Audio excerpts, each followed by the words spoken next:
le prophète Stan que j'appelle. Est-ce qu'on peut honorer l'homme de Dieu en l'accueillant? Que le Seigneur vous bénisse. Est-ce que tu peux acclamer pour le roi de rois? Est-ce que toi qui es assis, tu peux te tenir debout et acclamer le Seigneur? Tout à l'heure, l'homme de Dieu disait, nous avons dénommé ça salon parce que nous voulons que tu aies la liberté que tu as quand tu es chez toi. Est-ce que quelqu'un peut pousser de cris de joie à l'honneur du Seigneur? Non, j'attends ceux qui sont encore assis. Est-ce que tu peux t'élever là où tu es, en train de célébrer Jésus? Il est le même hier, aujourd'hui et éternellement. Il a été, il est et il sera. La Bible l'appelle Alpha et Oméga, le commencement et la fin de toutes choses. Il a existé avant le temps, il est dans le temps et il habite dans l'éternité. Celui que je te parle, il ne meurt jamais. Confucius est mort, lui il ne meurt jamais. Mahomet a été enterré, lui aussi il a été enterré, mais à la seule différence, lui il est revenu à la vie.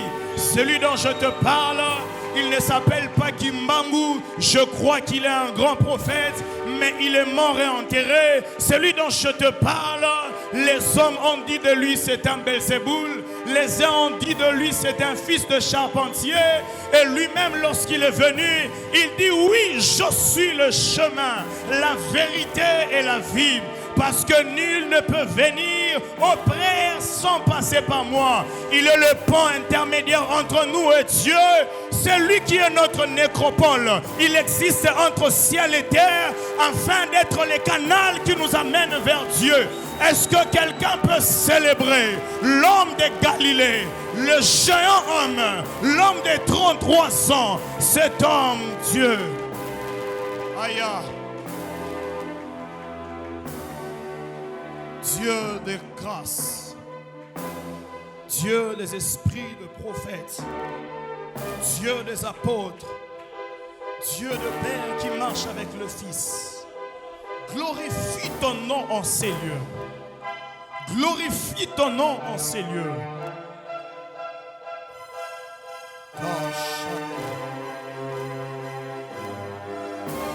Est-ce que tu peux lever ton esprit pendant 1 minute seulement? Est-ce qu'on peut saturer cet endroit par des prières en esprit? Maï de la blos, perra de la vie. Elishama de la femme de Grabahas. Adonai, Dieu créateur de toutes choses. L'obre vive là, c'est placa. Alléluia.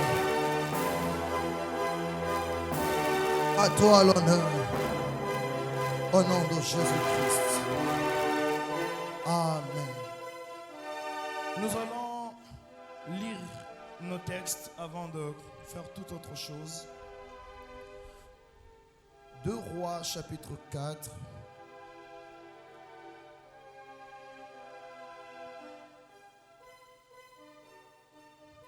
Deux Rois chapitre 4.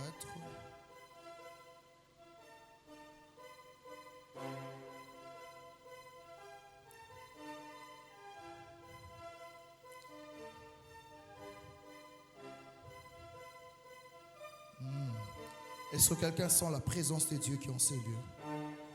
Je ne te sens pas. Est-ce que tu sens la présence de Dieu qui est en ces lieux? Dieu est en ces lieux.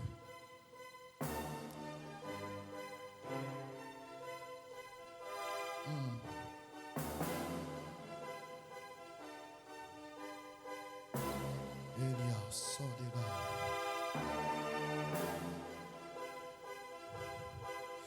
2 Rois chapitre 4, le verset 10, la Bible déclare: faisons une petite chambre haute avec des murs et mettons-y pour lui un lit, une table, un siège et un chandelier, afin qu'il s'y retire quand il viendra chez nous. Je répète, faisons une petite chambre haute avec des murs et mettons-y pour lui un lit, une table, un siège et un chandelier, afin qu'il s'y retire quand il viendra chez nous. Le deuxième texte, Luc chapitre 22. Luc chapitre 22, versets 10 à 12. Il leur répondit, voici, quand vous serez entrés dans la ville, vous rencontrerez un homme portant une cruche d'eau. Suivez-les dans la maison où il entrera et vous direz au maître de la maison, le maître te dit, où est le lieu où je mangerai la Pâque avec mes disciples? Et il vous montrera une grande chambre, haute, meublée. C'est là que vous préparerez la Pâque. Parole du Seigneur, acclamons très fort et mettons-nous. J'ai béni Dieu car il est merveilleux et il a permis que nous puissions nous retrouver en ce jour ici pour partager ensemble pendant 20 minutes sur la parole de Dieu. Mais je ne pourrais pas commencer mon intervention si je ne manifeste pas ma gratitude envers l'homme de Dieu, Papa Michel Ono, pour sa marque de confiance. C'est un homme de Dieu merveilleux et un frère que je découvre. Il est... Waouh! Il m'a envoyé une vidéo de lui où il faisait un service sur une dame, une jeune fille qui était folle.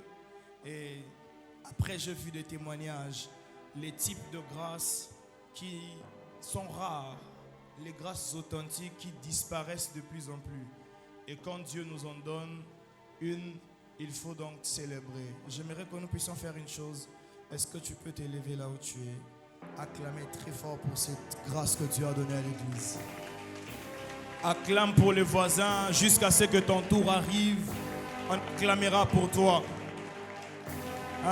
Acclame très fort, ton tour arrive, on acclamera aussi pour toi. Merci beaucoup. J'aimerais également honorer l'homme de Dieu, le prophète Christian, un homme de Dieu merveilleux, mon beau-frère. Sa femme, j'ai étudié avec elle durant tout mon parcours académique, G1, G2, G3. Sa femme est témoin, elle m'a vu comment j'ai prêché dans l'auditoire. Très mince, aujourd'hui j'ai quand même un ventre. C'était très mince dans l'auditoire. Est-ce qu'on peut aussi également honorer la présence de l'homme de Dieu? Alors je veux que tu multiplies tes acclamations pour tous les hommes de Dieu qui sont là. Gloire au Seigneur. Le texte que je viens de lire tout à l'heure parle d'une histoire. Et l'histoire en question, il s'agit d'un homme au nom de prophète Élisée. Le prophète Élisée avait la culture de passer par un chemin pour aller dans ses occupations. Et lorsque ces prophètes avaient l'habitude de passer par un endroit, il y avait une femme qui était stérile. Et la Bible dit de la femme, elle avait beaucoup de moyens, elle avait beaucoup de choses. Mais l'œil de la femme a été porté sur le prophète. Elle fut intéressée par cet homme de Dieu qui avait l'habitude de passer chaque jour devant sa maison. Alors cette femme prit l'initiative. Elle alla dire à son mari, est-ce qu'on ne peut pas construire une chambre pour cet homme de Dieu qui passe à chaque instant? Comme ça, parfois, il pourra venir se reposer chez nous. La femme a eu l'initiative de faire pour l'homme de Dieu un abri, un endroit où il sera en train de se cacher, de se reposer. Et la Bible déclare ceci. Lorsque la femme a reçu l'autorisation, bien sûr, elle a fait une chambre haute pour cet homme de Dieu. Elle a construit une chambre dans sa maison pour l'homme de Dieu. Mais il y a des détails très importants et qui feront l'objet de mon intervention. On dit que la femme choisit un endroit dans sa maison pour construire au prophète une chambre. Et la chambre était haute. C'est que quand on parle d'une chambre haute, il s'agissait d'un endroit où il y avait du balcon, de l'étage, un bâtiment. Et on construit pour le prophète une chambre là-bas. Mes frères et sœurs, vous allez remarquer avec moi, dans la Bible, il existe un mystère qui est caché derrière les chambres. Lorsque Salomon construisait le temple, il a reçu de son père David les ordres par rapport à la construction de chambres. Il y avait même de couleurs, il y avait de mesures pour lesquelles on devait construire une chambre. Parce que la chambre avait un mystère caché derrière elle. La preuve en est, quand Jésus vient sur la terre, il dit aux gens, si vous voulez prier, entrez dans votre maison, ne vous arrêtez pas au salon. Entrez jusque dans votre chambre et invoquez votre Père et il vous exaucera. Pourquoi Jésus ne se limite pas à dire prier dans la maison? Pourquoi il ne se limite pas à dire prier au salon, prier sur la cour de la parcelle? Mais il va jusque dans la chambre parce que Jésus savait une chose, que la sacralité n'habite pas à l'extérieur. Les choses sacrées demeurent dans des chambres. C'est comme ça quand Dieu a donné la vision du tabernacle. Il y avait un endroit qui était réservé pour tout le monde. C'était ouvert, on appelait ça les parvis. Mais en dehors du parvis, il y avait des chambres qu'on ne voyait pas, dont seul le sacrificateur avait accès d'entrée, avait le droit de faire partie de cet endroit. Et vous allez remarquer avec moi, mes frères et sœurs, dans la Bible, il s'est passé beaucoup de phénomènes liés à la chambre. Le prophète Élie a ressuscité une fille dans la chambre haute. L'apôtre Pierre, un jour, il habitait dans une ville à côté. On l'amena la nouvelle. On dit à l'apôtre qu'il y avait une dame qui faisait du bien aux veuves. Mais la dame est morte au nom de Tabitha Dorcas. Quand l'apôtre Pierre arrive, il demande où est Tabitha.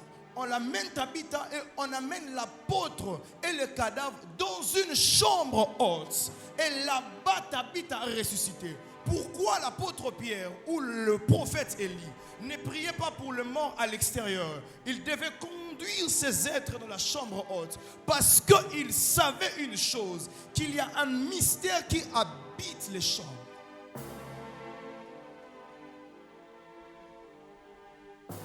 Et regardez maintenant ce que le prophète va vivre. La dame dit ceci: construisons pour lui. Et quand la dame construit la chambre pour le prophète, il y a quelque chose que j'aime. On dit d'abord, il commença par faire des murs. Notre thème, c'est le composant de leur chambre. La femme a maintenant commencé à meubler la chambre, à composer la chambre du prophète. Le premier élément dont la Bible parle, la Bible dit il y avait des murs dans la chambre du prophète.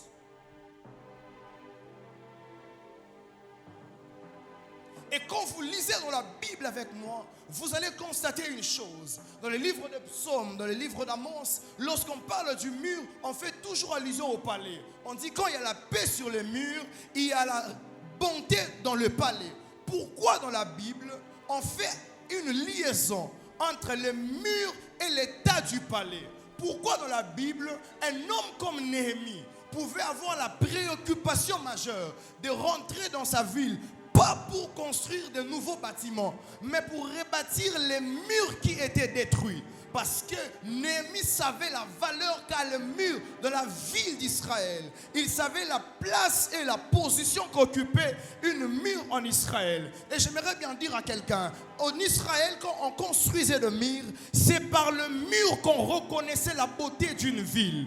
Et sur le mur, on mettait des gens qui avaient des trompettes, des sofars. Ils étaient comme des sentinelles. Ils étaient des gardes. Une fois qu'on voulait conquérir une nation, on commençait par détruire la ville. C'est comme ça même Israël va se retrouver devant Jéricho. Pour entrer, il fallait d'abord faire écrouler les murs. Et quand la femme qui veut loger le prophète commence par construire les murs d'une chambre, il savait que dans la construction des composants d'une chambre, le mur doit être placé en premier lieu. Et dans le langage biblique, lorsqu'on parle de mur, on voit des gardiens. Et lorsqu'on parle des gardiens, on voit des protecteurs. Il s'agit de hommes qu'on appelle des intercesseurs. Leur chambre était d'abord composée par des hommes de prière. C'était d'abord composé par des intercesseurs. Mes frères et sœurs, il est bien de désirer les expériences de la chambre. Il est bien de désirer les fusions de l'esprit qu'il y a dans la chambre. Il est bien de désirer de vivre les expériences de la résurrection qu'il y a dans la chambre. Mais est-ce qu'au préalable, vous avez bâti les murs? Est-ce qu'au préalable, vos chambres sont composées de murs? Est-ce que vous avez le moyen de la sécurisation? Là où il y a carrosse des intercesseurs, il y a disparition de l'authenticité. Là où il y a disparition des invocateurs, il y a disparition de la révélation. La Bible dit ceci: invoque-moi, je te répondrai. L'absence de réponse divine est liée à l'absence des invocations humaines.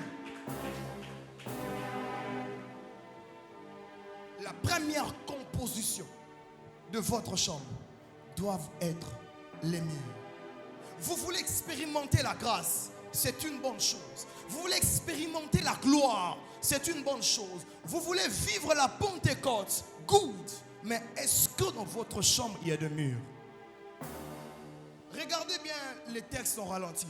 Quand déjà on parle d'une chambre, c'est que nécessairement, c'est fait avec des murs. Mais pourquoi on ajoute encore des murs?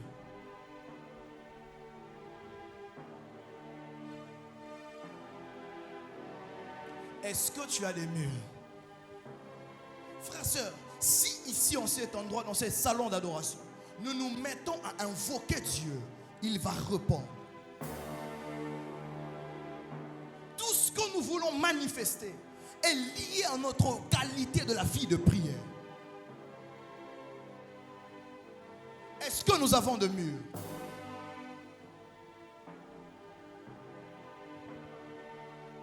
Regardez bien les Écritures.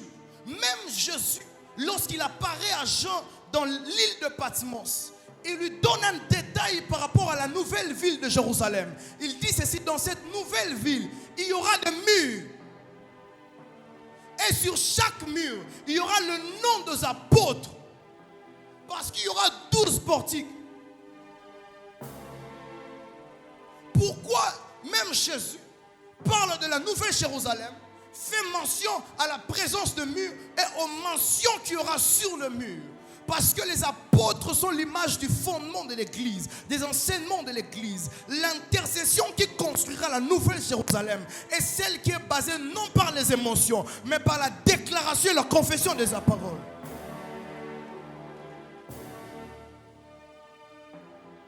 La deuxième des choses, la femme dit ceci: après avoir fait le mur, faisons quoi? Faisons-lui un lit. Je veux revenir. Troisième des choses, il dit: faisons une table pour le prophète. Alléluia. La femme veut mettre un confort de la chambre du roi. Et il dit: mettons une table. Et dans le livre d'Ézéchiel chapitre 23, le prophète est en train de dire ceci: la table que j'avais vue, il y avait au-dessus d'elle de l'encens, il y avait de l'huile, il y avait les pains et il y avait les vins. Et plus loin, lorsque nous allons dans les tabernacles de Dieu, nous entrons dans le lieu saint, il y avait une table sur laquelle on mettait les pains, les vins. En face, il y avait les chandeliers qui s'allumaient. On dirait que la femme est en train de construire les tabernacles dans sa maison.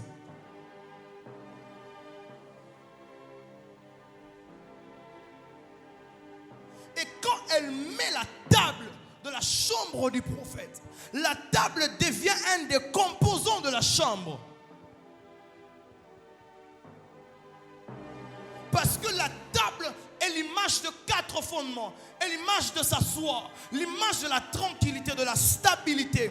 Mais aussi, la table qu'il y avait là-bas n'était pas une table normale. C'était une table porteur des mystères, porteur des ustensiles de sacré, porteur du sacerdoce. Et sur la table, on mettait d'abord le pain de proposition, au nombre de 12, qui était l'image de 12 apôtres. Quand le prophète entrait dans sa chambre, il n'allait pas pour se coucher. Il allait rester en présence d'Israël, symbolisé par sa chambre.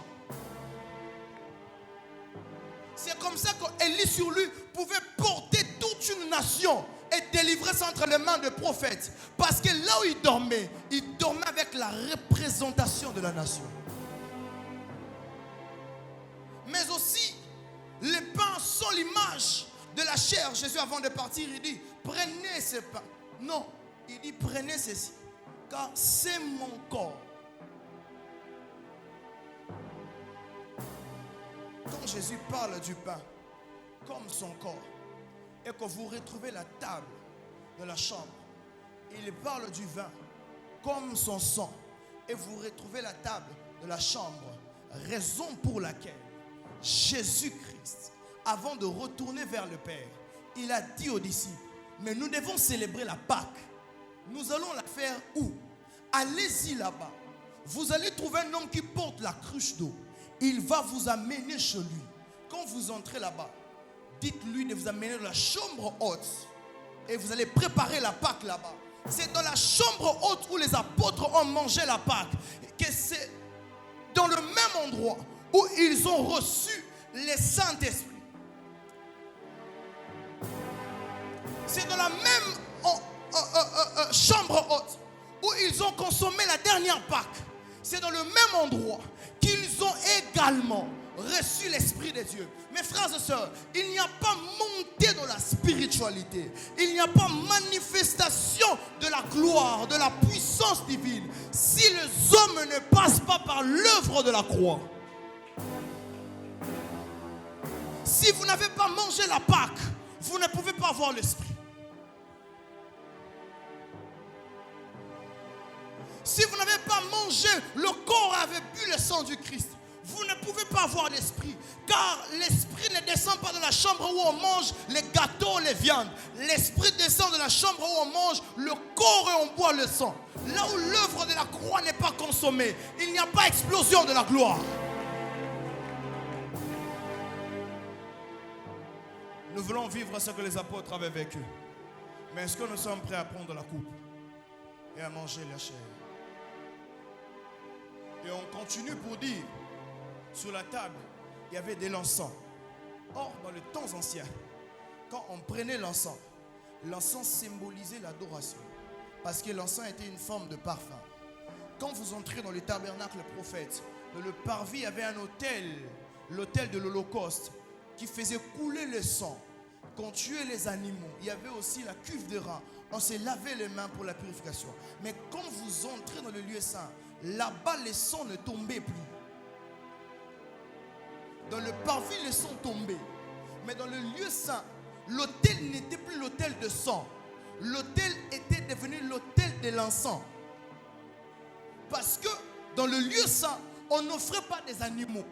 On offrait des parfums à Dieu. Car Dieu était devenu allergique au sang. Il fallait commencer à faire ressentir à Dieu des odeurs. Et c'est comme ça qu'on dit là-bas, il y avait l'autel de l'encens, l'autel de parfum. Et Apocalypse va dire ça plus tard, que les prières des saints sont comme l'encens devant le trône de Dieu. Mes frères et sœurs, actuellement, si nous voulons toucher que la gloire descende dans la chambre où nous sommes, il faut que nous ayons l'autel de l'encens. Je ne te dis pas d'aller acheter l'encens dans la boutique, mais il faut que tu deviennes l'autel de l'adoration. Une vie qui ne donne pas d'odeur à Dieu ne peut pas voir la Shekinah descendre.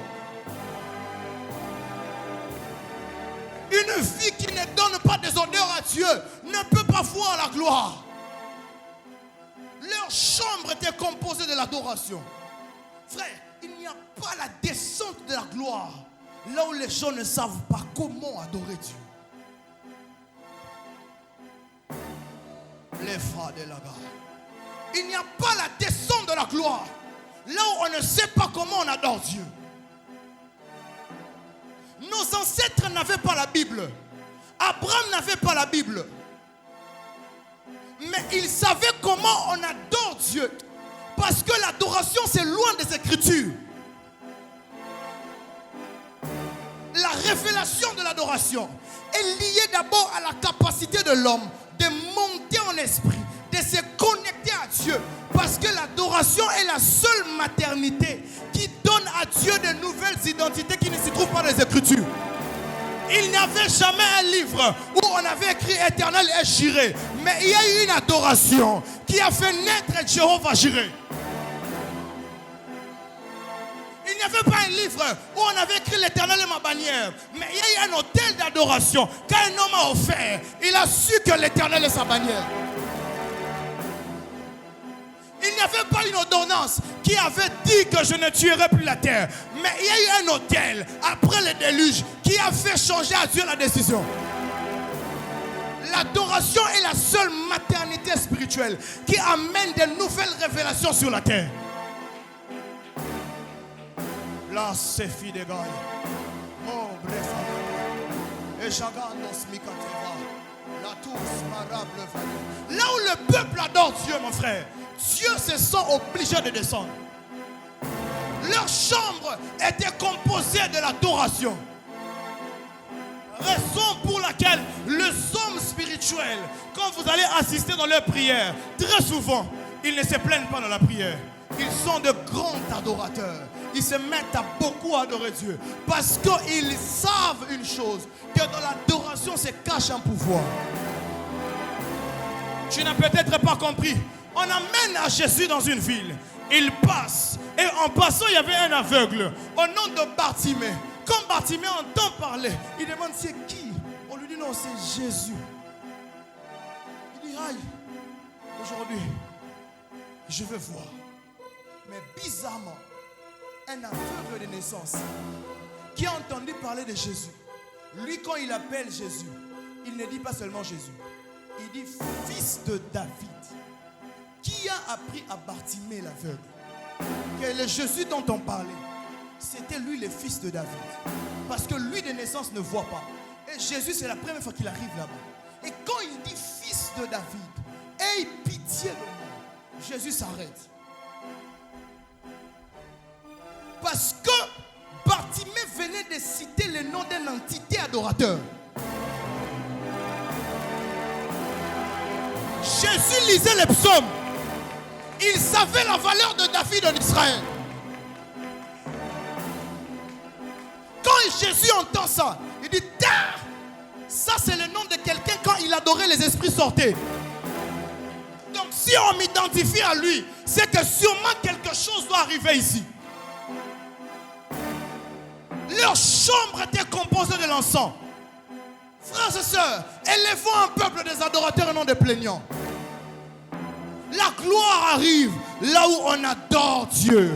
J'aime un texte de la Bible parle de ceci. La Bible dit Yubal, j'aime le dire et je vais le redire. Yubal, le père de tous ceux qui jouent à la harpe. La Bible parle de père. Quand il dit père, cela veut dire l'initiateur de la harpe. Nous sommes dans Genèse. C'est la première personne qui a joué à l'harpe dans la Bible. On l'appelle Yubal. Et dans la traduction de son nom, Yubal veut dire le courant d'esprit. Vous savez à quoi ça ressemble? On dit Yubal veut dire courant d'eau, c'est-à-dire là où la rivière passe vite. Et dans le langage public, l'eau est l'image de l'esprit. Donc, le père de joueur d'harpe, son nom signifiait le mouvement de l'esprit. Ce n'était que normal que tous ceux qui touchaient à la harpe puissent manifester le courant de l'esprit. Parce que leurs ancêtres, son nom portait déjà le mouvement de l'esprit. Là où l'adoration est née, l'adoration n'est née que dans la vie de ceux qui font couler l'esprit. My God. Voici maintenant la dernière des choses. On dit dans la même chambre, il y avait de l'huile. Et cette huile était posée sur la table. Mais la femme savait une chose. Quand il y a l'huile, c'est qu'il y a la présence du chandelier. La femme a pris le chandelier. Elle a juste mis à côté. Elle est partie. La femme venait de créer les lieux saints dans sa maison. Parce que dans le chandelier, il y a une recommandation. L'huile ne doit jamais manquer pour que le feu s'allume. Mes frères, la gloire ne descend pas de la chambre où le chandelier s'éteint. Le chandelier est l'image de la divinité, de l'esprit, de l'onction. Là où la gloire descend, l'onction est en permanence.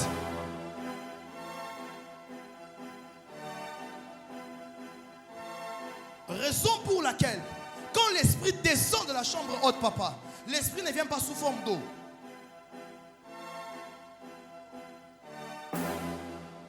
l'esprit descend dans la chambre haute.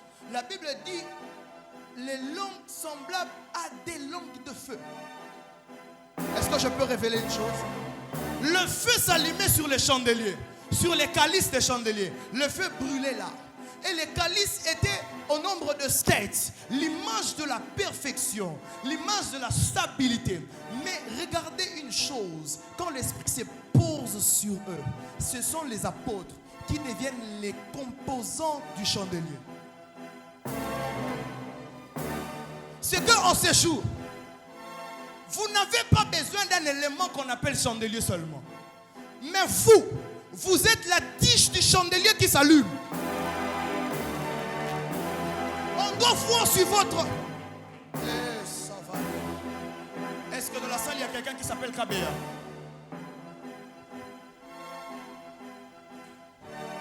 Levez-vous, mon frère. Cloche Amara de la vis.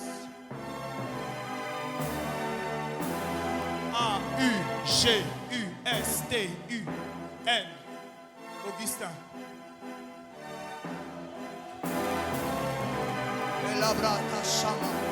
Vous savez, quand je parle de chandelier, je fais une vision tout à l'heure où je vois quelqu'un sur sa tête se repose la flamme. Et l'esprit de l'Éternel me dit de ta... là, prends-moi ton téléphone s'il te plaît. My God, my God, my God.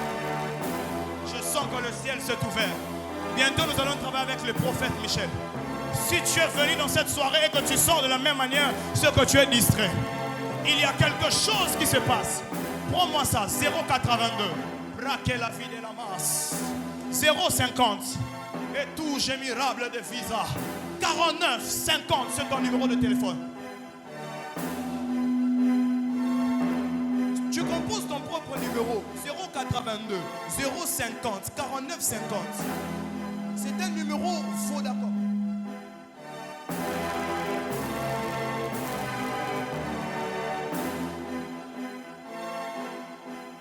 Ton numéro à toi, 082 050 49 50 à la fin.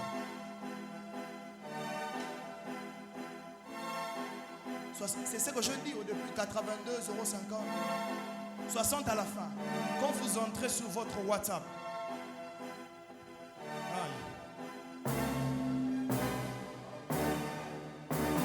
quand vous entrez sur... On a déjà parlé? Hein? Apparemment oui, en face. Au téléphone. Hein? Au travers d'une personne. J'ai ton numéro. Je suis en 2020. Vous avez perdu une dame dans la famille.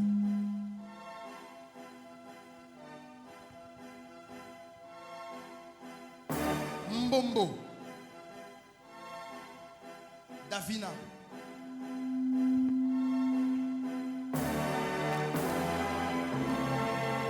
Je t'explique maintenant pourquoi elle est morte. Élie, Dieu des esprits des prophètes.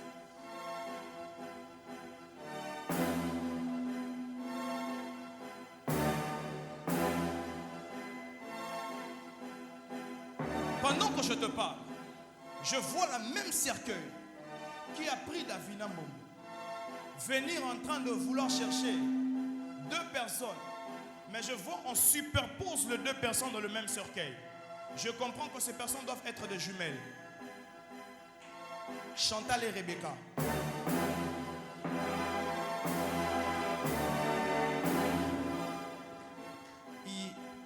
Je t'entends pas. Il n'y a pas un micro, je t'entends pas. Ce sont tes petites sœurs, elles sont jumelles. Les enfants de Papa Donatien.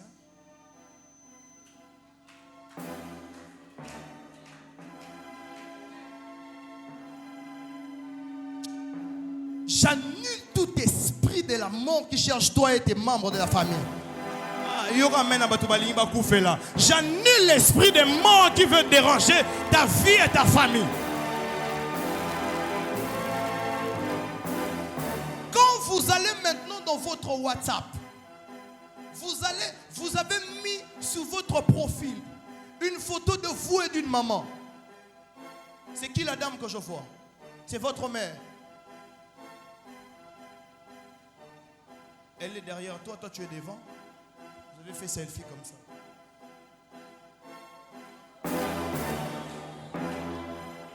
Et puis vous avez mis comme statut que l'onction coule sur moi. L'emoji qui est à genoux, l'emoji en rouge de l'homme. Il a la tête en jaune, à genoux. Après ça, vous avez mis votre adresse email augustsky@gmail.com. C'est vous, non? Maintenant, pourquoi vous savez pourquoi je suis entré jusque dans votre téléphone? Parce qu'il y a un numéro qui va vous appeler. Afin de vous visiter. Et Dieu me dit, il veut vous visiter. Pour votre loyauté à l'égard du flèche que je vois jusqu'à côté de l'homme de Dieu, prophète Christian. Je comprends que vous êtes son fils spirituel. Et j'entends on dit berger Auguste. En fait, parce que je suis venu vers vous, je peux avancer. E-U-G-I-D-E. Maman Égide. C'est votre mère. Ah. Dieu veut maintenant récompenser les fruits de ses entrailles. Lèvons-nous, nous allons d'abord prier. La brave l'amiga est tout gérable.